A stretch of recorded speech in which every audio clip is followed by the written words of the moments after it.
जी, अस्सलाम वालेकुम। Zahid justice speaking from Multan. और आज जो है day 1 battle of success series जो कि ट्रेनिंग का डे 2 है। और आज की इस ट्रेनिंग में मैं आपको बताऊंगा कि हमारे लिए कंपनी प्रोफाइल कितनी इम्पोर्टेंट है। और इस कंपनी प्रोफाइल में हमें किन चीज़ों को मद्देनज़र रखना है और कौन-कौन सी चीज़ें जो हमारे लिए इम्पोर्टेंट हैं, हमने अपने माइंड में बिठानी है। तो आज की ये ट्रेनिंग आपके लिए बहुत ही इम्पोर्टेंट होने वाली है। तो आपने कोई भी जो है मिस नहीं करनी, कोई भी स्टेप मिस नहीं करना, ताकि आपको जो बेसिक चीज़ें हैं वो समझ आ सकें। ठीक है? तो हम अपनी ट्रेनिंग का स्टार्टअप करते हैं। तो सबसे पहले हम जान लेते हैं कि कंपनी की जो प्रोफाइल है वो हमारे लिए क्यों इम्पोर्टेंट है। फॉर एग्ज़ाम्पल, आप किसी भी इदारे में या किसी भी जगह पे काम करते हैं, तो अगर आपको उसके बारे में नॉलेज नहीं है, तो समझ लें कि सब फ़ज़ूल है। फॉर एग्ज़ाम्पल, अगर आपसे कोई भी पूछ लेता है कि आप जो है फ़लाँ कंपनी में करते हैं, क्या करते हैं? तो आपको पता ही नहीं होगा, तो आप उसे बता ही नहीं पाओगे जो सवाल कर रहा होगा। तो जो सवाल पूछने वाला होगा वो तो बेवकूफ़ कहेगा ना आपको, कि आपको तो पता ही नहीं आपके इदारे के बारे में और वहाँ पे आप काम कर रहे हैं।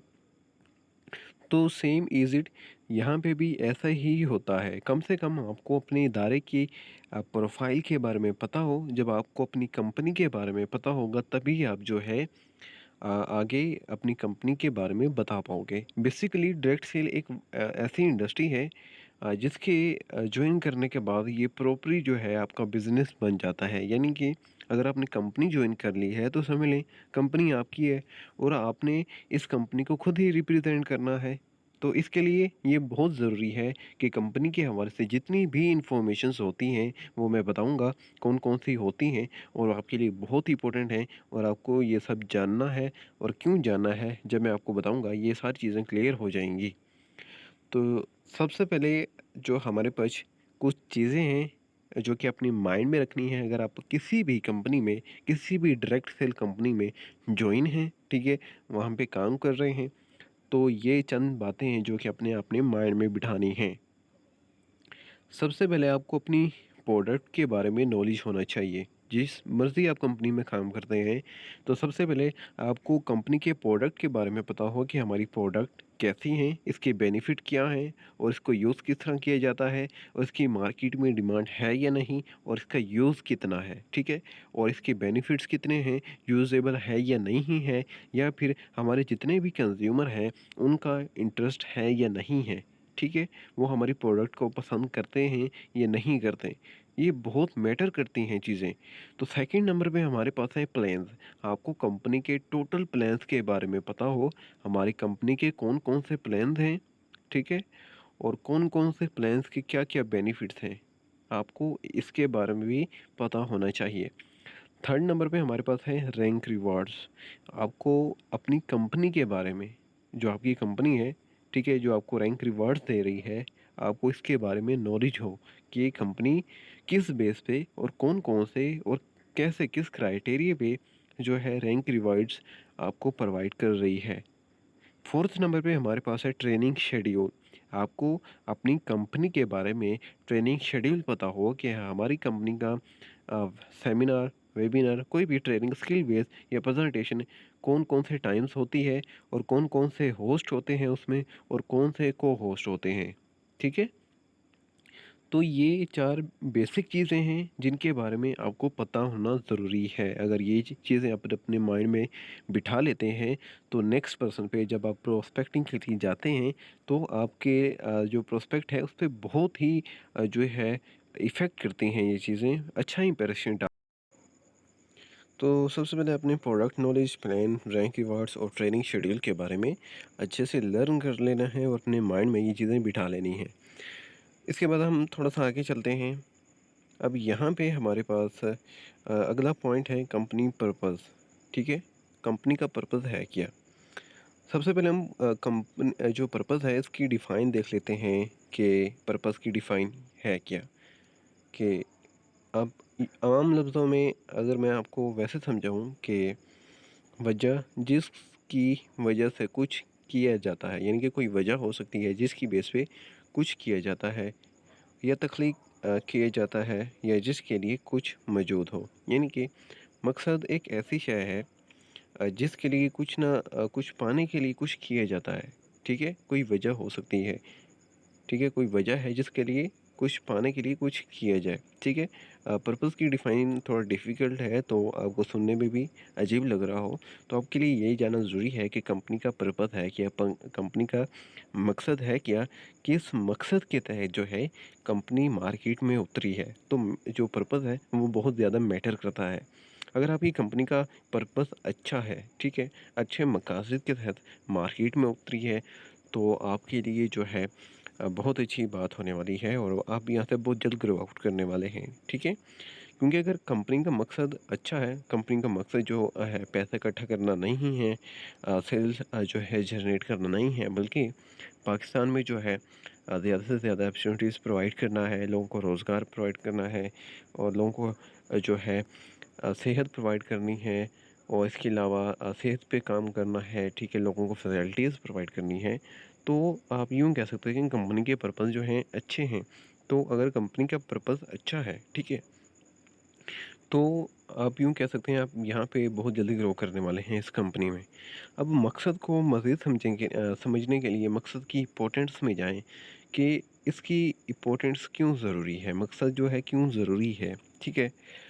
आप जो है सुबह उठते हैं ना, सुबह उठते हैं, रात को सोते हैं, सुबह क्यों उठते हैं आप? आपकी लाइफ़ में कोई ना कोई मकसद होता है ना, ठीक है? उस मकसद के लिए आप सुबह उठते हैं कि मैंने जो है सुबह उठना है, नमाज़ के लिए जाना है, उसके बाद मैंने जो है यूनिवर्सिटी जाना है, या कॉलेज जाना है, स्कूल जाना है या मैंने कोई मुझे टास्क दिया गया था, मैंने वो टास्क पूरा करना है, किसी काम के लिए निकलना है। ठीक है? आपको लाइफ़ गुज़ारने के लिए जो है ना, बहुत से अपनी लाइफ़ में पर्पस का सामना करना पड़ता है, जिसकी वज़ह से आज आप ज़िंदा हैं। अगर आपकी लाइफ़ में कोई पर्पस ना होता, तो रात को सोते और पूरा दिन ही सोए रहते आप, ठीक है?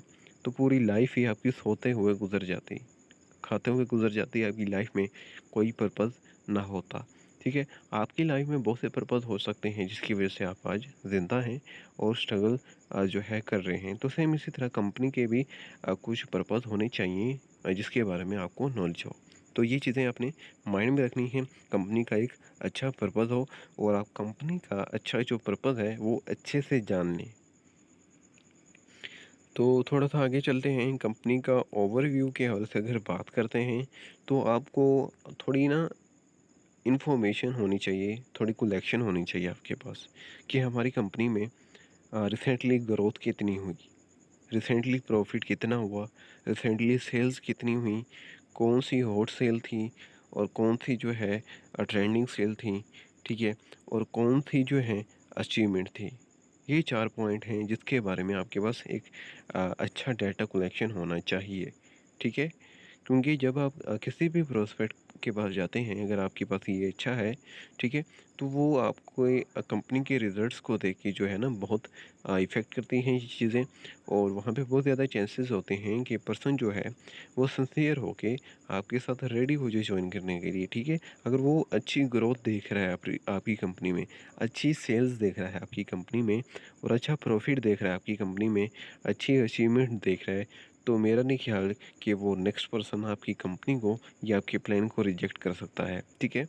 तो ये 4 पॉइंट हैं जो आपके लिए बहुत ज़रूरी हैं।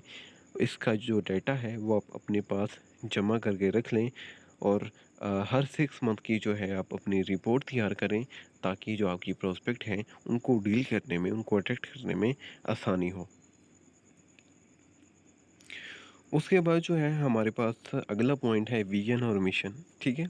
कंपनी का एक अच्छा विज़न होना चाहिए, अच्छा मिशन होना चाहिए। अब वो हम विज़न की बात कर लेते हैं कि विज़न है क्या? ठीक है? आप यूँ कह लें कि विज़न जो है देखने के काबिल कुछ चीज़ हो सकती है, ठीक है? मीन वो कोई कंपनी है ना उसका स्पेसिफिक टास्क हो सकता है और वो इस चीज़ की प्रेडिक्शन कर रही हो कि आने वाले टाइम में हम ये चीज़ें देखेंगे या हमारा ये वाला टारगेट है इसको हम अचीव करेंगे, ठीक है? ऐसी सूरत हाल हो सकती है। ये सिंपली आप यूँ कह सकते हैं कि विज़न इसको हम कहते हैं। और मिशन क्या है? मिशन आप यूँ कह लें कि अहम मकासद हैं, ठीक है? या कोई भी शख्स जिसकी लाइफ में एक टास्क होता है और वो उसको अपना मिशन बना लेता है कि ये मैंने जो है ना अचीवमेंट हासिल करनी है, ठीक है? उसमें एक शख्स भी हो सकता है, बहुत से लोग भी हो सकते हैं, ठीक है? और विज़न और मिशन में ये थोड़ा बहुत डिफरेंस है, तो ये अपने माइंड में रखना है। तो आपने अपनी कंपनी के बारे में अच्छे से जान लेना है कि हमारी कंपनी का विज़न क्या है, ठीक है? और आने वाले टाइम में वो कैसे सोच रखती है और वो क्या चाहती है, उसका मिशन क्या है, वो मार्केट में क्या करना चाहती है, ठीक है? उसका मिशन क्या है कि वो आने वाले टाइम में किस चीज़ को मद्देनज़र रखते हुए अपनी प्रोडक्ट्स उतार रही है, ठीक है? अपनी जो है ये हमें मार्केटिंग प्लान दे रही है, इतनी सर्विसेज दे रही हैं, किस बेस पे दे रही हैं? तो ये बहुत चीज़ें मैटर करती हैं। कंपनी का मिशन बहुत ज़्यादा मैटर करता है, तो आपने अपनी कंपनी के बारे में अच्छा विज़न, एक मिशन अपने माइंड में बिठा लेना है कि हमारी कंपनी का मिशन क्या है और अच्छा एक विज़न क्या है। ये 2 चीज़ें बहुत मैटर करती हैं। तो इसके अलावा जो है आपको अपनी कंपनी के बारे में टोटली मैनेजमेंट के बारे में पता हो कि हमारी कंपनी किस तरह मैनेज कर रही है, किन लोगों के थ्रू और कौन से लोग हैं वो, ठीक है? आपकी कंपनी जो है ज़ाहिर-सी बात है आपकी कंपनी बनाने वाला भी होगा, इसको चलाने वाले भी बहुत से लोग होंगे, तो इनके बारे में भी ये ज़रूरी है कि आपको नॉलेज हो, ठीक है? कि कंपनी का ओनर कौन है और ट्रेनिंग मैनेजर कौन है, प्रोडक्शन मैनेजर कौन है, जनरल मैनेजर कौन है। इसके अलावा आपकी कंपनी में और भी बहुत से कैरेक्टर हो सकते हैं, तो ये बहुत ही इम्पोर्टेंट होती हैं, जो कि आपने अपनी माइंड में बिठानी है और अपनी कंपनी के बारे में ये लर्न करना है कि हमारी कंपनी की मैनेजमेंट टीम है क्या, कौन-सी है और वो कैसी पर्सनैलिटीज़ हैं, ठीक है? उनका एक्सपीरियंस कैसा रहा है। अगर आपकी कंपनी में अच्छे एक्सपीरियंस वाले लोग हैं, ठीक है? पॉजिटिव माइंडसेट हैं, ठीक है? हम्बल हैं और सिंसियरेबल हैं, तो आप यूँ कह लें कि आपकी जो कंपनी है, वो बहुत ज़्यादा आगे बढ़ने वाली है। तो थोड़ा और आगे चलते हैं और सबसे जो अहम बात है वो कोर वैल्यू भी है कि आपकी कंपनी की कोर वैल्यू जो है वो कैसी होनी चाहिए। बेसिकली कोर वैल्यू को जान लेते हैं कि कोर वैल्यू है क्या। तो जो कोर वैल्यू है आप यूँ कह सकते हैं किसी भी फ़र्द के या तंज़ीम की आला जो है तरजीहात हो सकती हैं, गहरे अकायद हो सकते हैं, या बुनियादी क़ुव्वतें हो सकती हैं जो कि नुमाइंदगी करती हैं किसी भी चीज़ की। तो सिंपल जो है ये डेफिनेशंस है इसकी कोर वैल्यू की। कोर वैल्यू होता क्या है आपको पता होना चाहिए इसके बारे में, ठीक है? तो आप अपनी कंपनी के बारे में कोर वैल्यू के बारे में अच्छे से जान लें कि हमारी कंपनी की कोर वैल्यूज़ हैं क्या। उसके बाद सबसे जो अहम बात है वो है फ्यूचर प्लान के बारे में। देखिए कोई भी कंपनी है वो अपनी जो है मार्केट में उतरती है तो उसका कोई ना कोई फ्यूचर प्लान होगा। अगर नहीं है तो समझ जाइए आपकी जो कंपनी है वो बहुत ही जल्दी मार्केट में क्रैश होने वाली है। देखिए कोई भी अगर मार्केट में कंपनी उतरती है अच्छे विजन, अच्छे मिशन के साथ, अच्छी सोच के साथ, तो वो अपना फ्यूचर प्लान ज़रूर रखेगी कि हमारा जो है फ्यूचर में, इन फ्यूचर हमें कौन सी चीज़ें अचीव करनी हैं, ठीक है? कौन सी चीज़ें जो है हमने टारगेट करनी है और ये चीज़ बहुत मैटर करती है। फ्यूचर प्लान बहुत ज़्यादा इंपॉर्टेंट है। तो ज़्यादा फोकस करें अपनी कंपनी के बारे में कि हमारी कंपनी का फ्यूचर प्लान है क्या, ठीक है?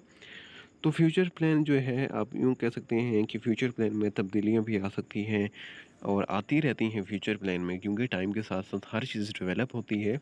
तो इसी तरह कंपनी जो है अगर अच्छी कंपनी है तो अपनी फ्यूचर प्लान में जो है ना डेवलपमेंट करती रहती है।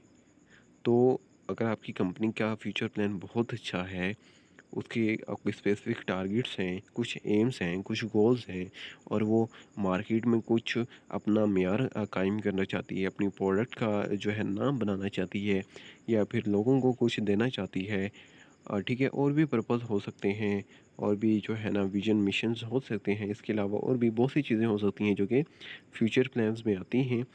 तो कंपनी के बारे में अच्छा आप फ्यूचर प्लान अच्छे से जान लें कि हमारी कंपनी का फ्यूचर प्लान है क्या।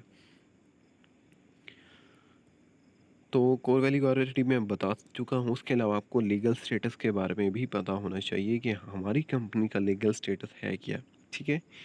लीगल स्टेटस आप यूँ कह लें कि एक लॉ है जिसके तहत जो है कुछ जो है कवायद और ज़वाबित जो हैं उसी के तहत जो है कुछ आयदारों को या कोई भी चीज़ आप यूँ कह सकते हैं कि चलाई जाती है।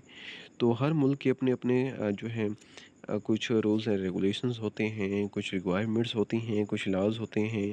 तो सेम इसी तरह अगर कोई भी कंपनी जो है मार्केट में उतरती है, तो आपको उसका ना लीगल स्टेटस के बारे में आपको पता होगा कि हमारी कंपनी का लीगल स्टेटस है क्या।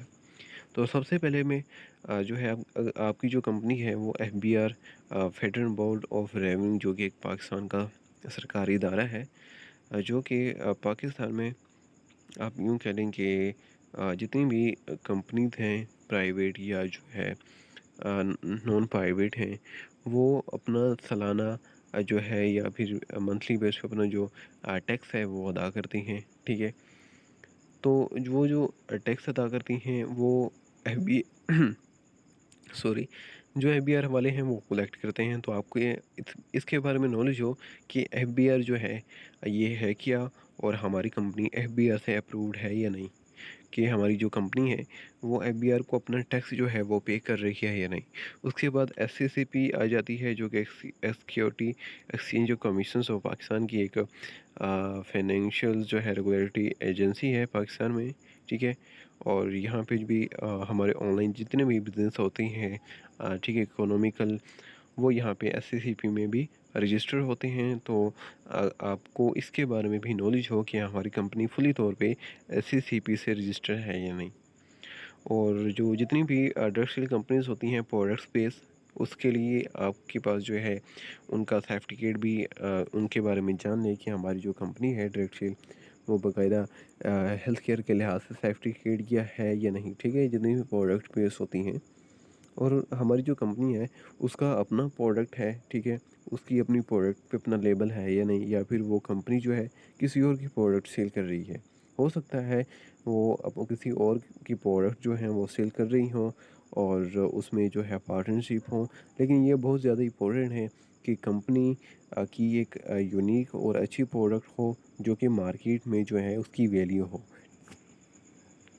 तो ये कुछ इम्पोर्टेंट बातें थी जो कि आपने कंपनी के हवाले से अपने माइंड में बिठा लेनी है, ठीक है। ये चीज़ें क्यों ज़रूरी थी, ये चीज़ें इसलिए ज़रूरी थी क्योंकि किसी भी प्रोस्पेक्ट के पास आप जाते हैं, ठीक है, अगर आपके माइंड में ये सब चीज़ें हैं तो आप इजीली किसी भी पर्सन को जो है अपना बिजनेस प्लान इजीली प्रेजेंट कर सकते हो हर चीज़ के बारे में, ठीक है। क्योंकि जब आपको अपने इदारे पे अपनी कंपनी के ऊपर फुल बिलीव सिस्टम होगा, तभी जो है आप फुल कॉन्फिडेंस लेवल के साथ जो है नेक्स्ट पर्सन के साथ डिस्कशन कर सकते हो, उसे अपना बिजनेस प्लान दिखा सकते हो। तो ये चीज़ें बहुत ज़्यादा मैटर करती हैं जो कि मैंने आज की इस ट्रेनिंग में आपको बताई। तो आपने ये चीज़ें लर्न करनी है, हमारा काम है आपको बताना, लेकिन लर्निंग करना आपका काम है, ठीक है। सिर्फ यहाँ से सुन लेना ही नहीं है आपने, बल्कि यहाँ पे सुनने के बाद आपने इन चीज़ों को इम्प्लीमेंट भी करना है, ठीक है। जब आप इम्प्लीमेंट करेंगे इस चीज़ों को अपनी लाइफ में अप्लाई करेंगे, तभी जो है आपको रिजल्ट्स आएंगे। ये यूनिक चीज़ें हैं जो कि मैंने आपको बताई, अगर आप इन पे ग्रिप कर लेते हैं तो आने वाले 5 से 10 साल में आप कहीं भी जो है क्रैश नहीं हो सकते, आपको कोई भी टक्कर नहीं दे सकता। तो wish you all the best, अल्लाह ताला आपको सबको कामयाब करे।